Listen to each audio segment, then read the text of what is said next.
Hey guys, this is Rachel with the Rachel Way 123, and today I'll be talking about how to stop living from paycheck to paycheck.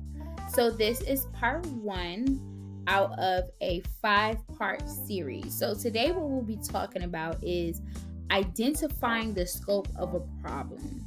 So most people in America, in fact, studies say that about 75% of people basically are living paycheck to paycheck. So if you're watching this, do not feel alone, do not feel discouraged. There is a way out.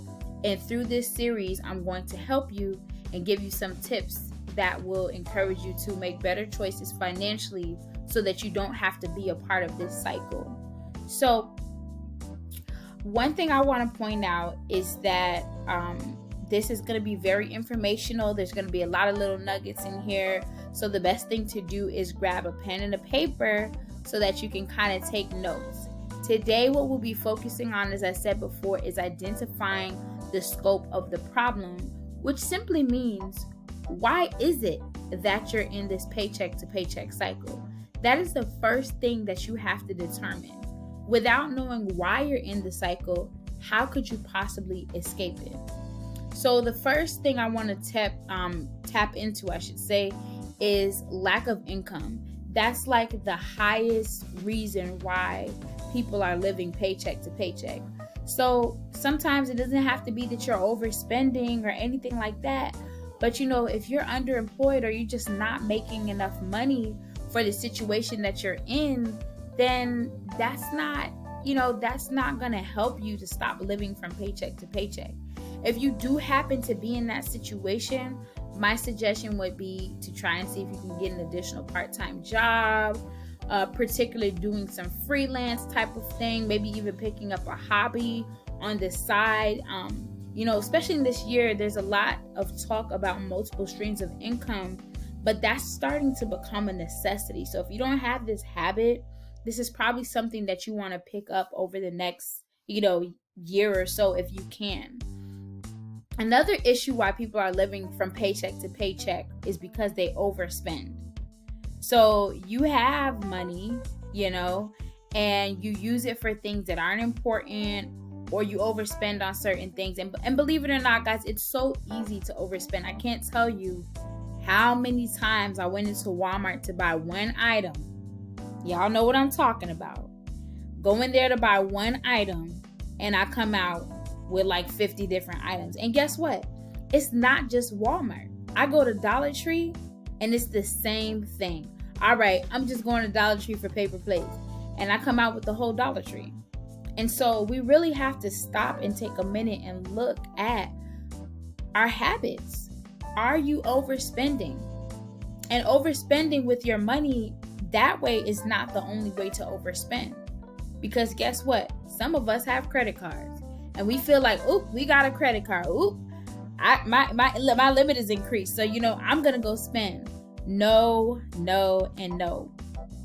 Because this is going to cause you to have higher interest rates, and you're going to owe more and higher payments to your credit card. And this also messes with your credit too. So I'll be very careful about overspending on credit cards.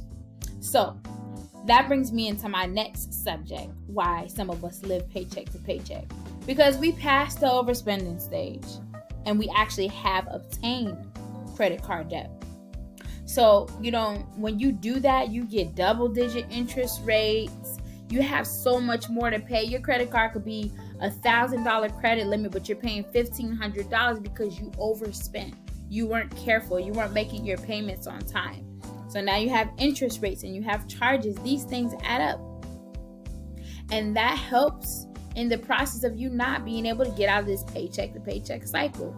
Because the extra money that you would have had left over, you're now stuck paying credit card debt that you probably could have avoided. So that's a situation that you might want to look into for yourself. Now, another particular common thing is too much house. This may not be your particular situation, but if this is you, I got one question. Did you buy more house than you can afford? And if that's a question that you can say yes to, you need to start thinking about like downsizing, let me find a condo, a really nice condo that might be a less payment, because there's so much that comes with a house. You have a 5-bedroom house and it's only you and your husband, or you and your wife, vice versa. You don't necessarily need all of that house.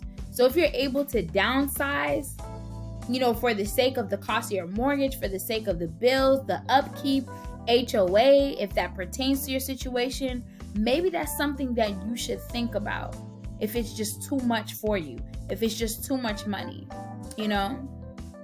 Another situation is lack of savings. I can't stress how much not having savings is another big contributor to living paycheck to paycheck.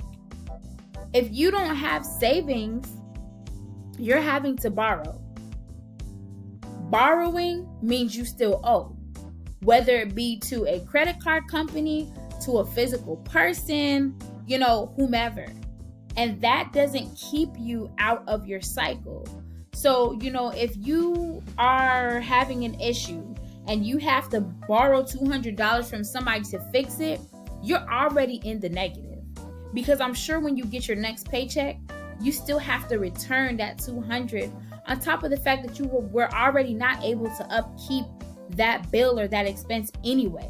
So lack of savings contributes to this cycle. So if there's something that I would advise to do, when you get stuff like your taxes or a bonus from work, put it away, especially if you're already in a paycheck to paycheck cycle. Lock it up. Don't go spend it. Don't go, be frivolous with it because it's free money and it's something that's not a part of your, every 2 weeks or bi-weekly paycheck. Don't do that. Be responsible. Another thing is illness. Believe it or not, medical expenses could really rack up, especially if you don't have insurance. I know that medical is a very touchy subject because you can't just magically make yourself better. You can't just skip and hop to the doctor whenever you want. But this is where most people really start with debt because of medical bills.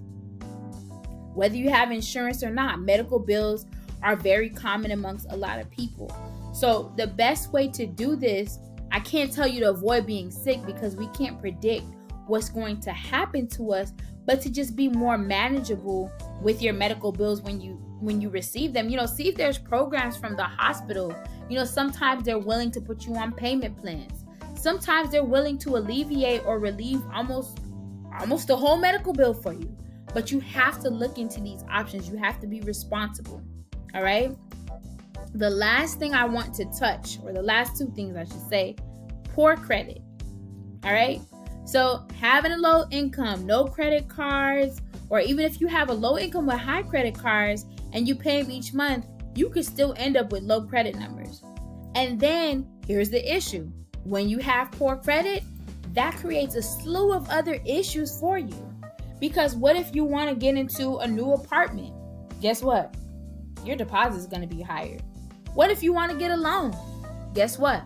Your interest is going to be higher than most people. So having poor credit, believe it or not, also can contribute to living paycheck to paycheck because it can make other expenses higher for you.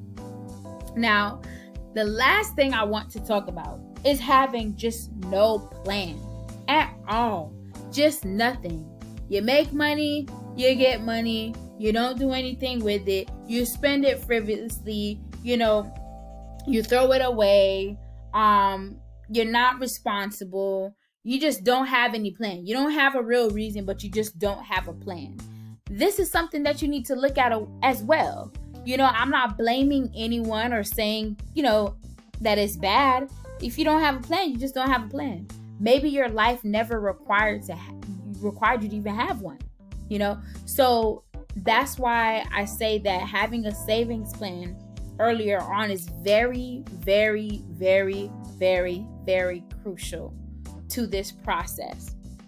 So the main goal of this series, or this part of the series, I should say, is that once you realize what your issues are, then you have to find a solution to that particular issue.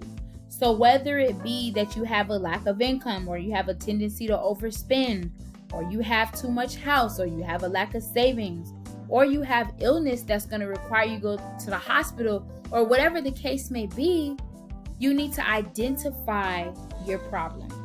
So the step one, if you got nothing else out of this series, the first step you need to do is to identify the problem and identify the scope of the problem. How big is your problem?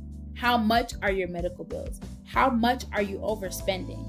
And the reason why the scope is important is because if you are indeed overspending way too much, you may need an accountability partner.